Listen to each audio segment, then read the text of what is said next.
గ్రామాల్లో, పట్టణాల్లో ప్రభుత్వ పాఠశాలలో రోజు ఇచ్చే భోజనం పట్టికను మెను మార్పుల కోసం ప్రభుత్వం చొరవ తీసుకొని ఈరోజు ప్రతి ప్రభుత్వ పాఠశాల నుంచి ప్రధానోపాధ్యాయులు నూతనంగా ఎన్నికైన ఎస్ఎంసీ చైర్మన్లు జిల్లా కలెక్టర్ ఆఫీసులో సమావేశమయ్యారు. దీని నిమిత్తం భీమిలి నియోజకవర్గం ఆనందాపురం మండలం గంభీరం పంచాయతీ ఎస్ఎంసీ చైర్మన్ చల్లారామిరెడ్డి అలియా సుబ్బు గౌరవనీయులు కలెక్టర్కి అయ్యా మా స్కూల్కి వెళ్లే మార్గంలో ఎల్ఎంటీ కాంక్రీట్ మరియు వ్యర్థ పదార్థాలు చుట్టుపక్కల పశువులు ఏదైనా చనిపోయినా చికెన్ షాప్, మటన్ షాప్ వంటి షాపుల నుంచి వచ్చే వేస్టేజ్ ఎక్కువగా పడేస్తున్నారు. వాటి వల్ల రాకపోకలకి చాలా ఇబ్బందిగా ఉంటుంది. అదేవిధంగా అదే మార్గంలో కొంతమంది యాచకులు సాయంత్రం అయ్యేసరికి మద్యపానం వంటి కాలకృత్యాలు కూడా అక్కడే చేస్తున్నారు.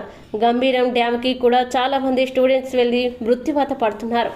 డ్యామ్ వద్ద ఒక సెక్యూరిటీ గార్డ్ని ఏర్పాటు చేసినట్లయితే ప్రాణాలు పోకుండా తగు జాగ్రత్తలు తీసుకోవచ్చని మీరు చొరవ తీసుకొని అక్కడ వీటికి అరికట్టే విధంగా ఒక మంచి నిర్ణయం తీసుకొని మాకు మంచి చేకూరుస్తారని కలెక్టర్కి విన్నవించారు. ఈ సమావేశంలో స్కూల్ ప్రధానోపాధ్యాయులు, ఎస్ఎంసీ చైర్మన్ తదితరులు పాల్గొన్నారు.